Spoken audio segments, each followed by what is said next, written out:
கிருபா கடாட்சம் அப்படின்னா என்ன அப்படின்னு கேட்குறாங்க. பொதுவாக லக்ஷ்மி கடாட்சம் அப்படின்னு சொல்கிறத பார்த்துட்டு அதுக்கப்புறம் கிருபா கடாட்சம் அப்படின்னு பார்க்குறது எப்படின்னா, இது ஒரு சிறப்பு. கிருபா கடாட்சங்கிறது ஆகமத்தில் சொல்லப்பட்டிருக்கிற வார்த்தை. தேவதைகள் அப்படின்னு நிறையா இருக்குதுன்னு சொல்கிறேன். அதாவது நான் சொல்கிறது சைவத்தின் நோக்கில் சொல்கிறேன். சிவபெருமான் அப்படிங்கிறவர் தேவதை இல்லை, எல்லாத்தையும் கடந்த கடவுளவர். தேவதைங்கிறது ஒரு இனம், ராட்சசர்கள், மானுடர்கள், தேவர்கள் அப்படின்னு சொல்கிற மாதிரி ஒரு இனம்.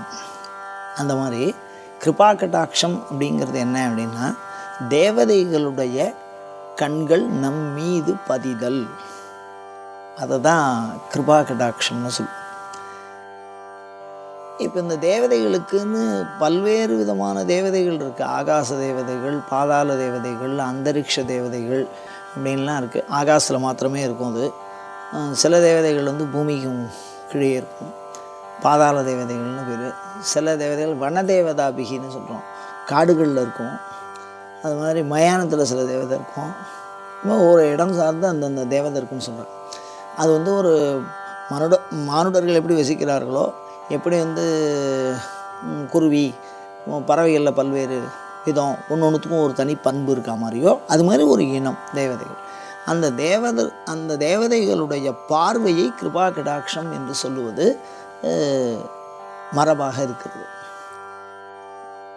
இப்போ அந்த தேவதையினுடைய பார்வைக்கு என்ன சிறப்பு உண்டு அப்படின்னா, யார் வந்து ஒரு தேவதையை பார்த்துடுறாளோ, தேவதையினுடைய கண்ணுக்கு நேராக வந்துடுறாளோ, அவள் வந்து மானுட இயல்பை முற்றிலும் நீங்கியவர்களாக ஆவார்கள் அப்படின்னு சொல்கிறது ஆகமங்கள்.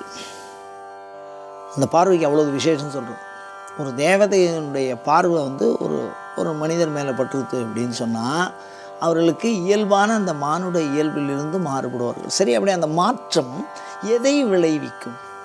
இந்த கிருபா கடாட்சம் அப்படிங்கிற அந்த தேவதையினுடைய பார்வைக்கு பேர். அப்படி அப்போ எதை விளைவிக்கும் அப்படின்னு சொன்னால், அந்த தேவதையினுடைய முதல் பார்வையிலேயே யாரை அந்த தேவதை பார்க்கிறதோ அந்த பார்க்கப்பட்டவருக்கு அச்சம் போயிடும், பயம்னே ஒன்று இருக்காது அவருக்கு.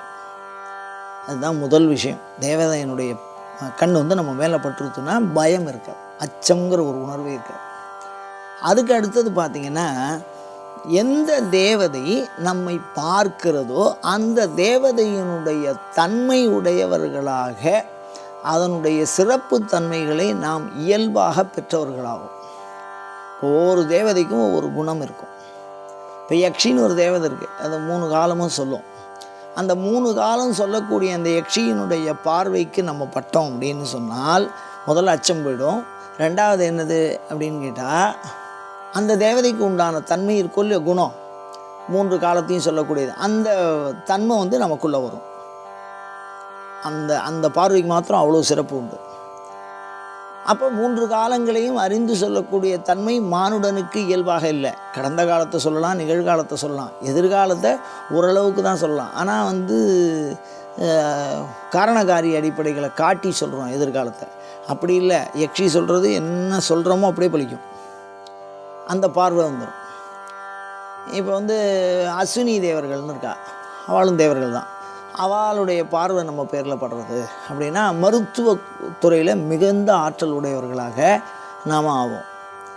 அது மாதிரி அந்த தேவதையினுடைய குணம் என்னவோ, நற்குணம் என்னவோ, அந்த தன்மைகளை உடையவர்களாக அந்த மானுடன் ஆகிறான். அதை தான் கிருபா கடாட்சம்னு சொல்கிறோம். இப்போ நம்ம கோயில்களுக்கு போகும்போது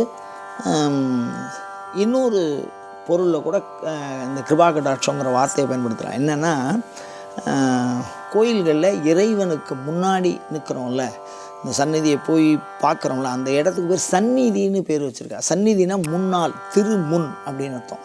இன் ஃப்ரண்ட் அப்படின்னு சொல்கிறோம் இல்லையோ, முன்னாடி அப்படிங்கிற வார்த்தை இருக்கும் இல்லையோ, அந்த மாதிரி. அப்போ அந்த முன்னாடி இருக்கக்கூடிய அந்த பகுதியில் சாமியினுடைய பார்வைப்படுமா, அதனால தான் சந்நிதி. நம்ம எந்த தேவதையை பார்க்க போனாலும் வலது இடது அந்த பகுதிகளில் நின்று அந்த அந்த அருள் ஆற்றல் சக்தியானது தேவதைகளுக்கு வலம் இடமாக இருக்கும், நேராக வராதான். நேராக வந்து தீய விளைவை தருவதாகவும், பக்க வாட்டில் நின்று தரிசனம் பண்ணினா ஞானம் போகம் ரெண்டுத்தையும் தரக்கூடியதாகவும் அதே ஆற்றல் இருக்குது. ஏன்னா முறையாக நம்ம வந்து அந்த அருள் சக்தி ஆற்றல், கோயிலுங்கிறது வந்து இறை அருள் ஆற்றலை மானுட அனுபவத்திற்கு பயன்படுத்துவது, அதுதான் கோயில். இறையருள் ஆற்றலை மானுடத்தன்மை, நம்மளை மாதிரி வாழற வாழ்க்கை அந்த அருள் ஆற்றலை பயன்படுத்தி நம்ம ஒரு காரியத்தை சாதிச்சுக்கிறோம். அப்படி சாதிக்கிறதுக்கு வலமிடமாய் நின்று தரிசனம் செய்ய வேண்டும். அப்படி தரிசனம் பண்ணுறதுங்கிறது இறைவனுடைய கடாட்சத்திற்கு நம்மை உட்படுத்தும். அதனால தான் கோயிலில் போய் ஆலயம் தொழுவது சாலவும் நன்றுங்கிற மாதிரி இந்த கோயில்கள் தோறும் அந்த திருமேனிகளை எழுந்தருளச் செய்திருக்கிறார்கள்.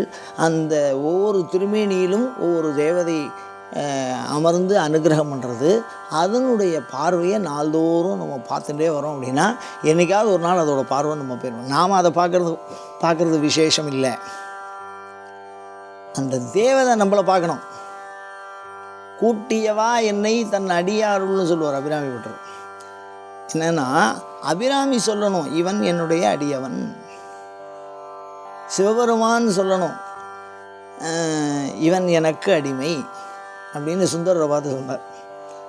அந்த மாதிரி இறைவனால் ஏற்கப்பட்டவர்களாக நாம் ஆவோம் என்பதற்கு கிருபா கடாட்சம், அதுக்கும் அந்த கிருபா கடாட்சம்ங்கிற வார்த்தையை தான் பயன்படுத்துகிறார்கள்.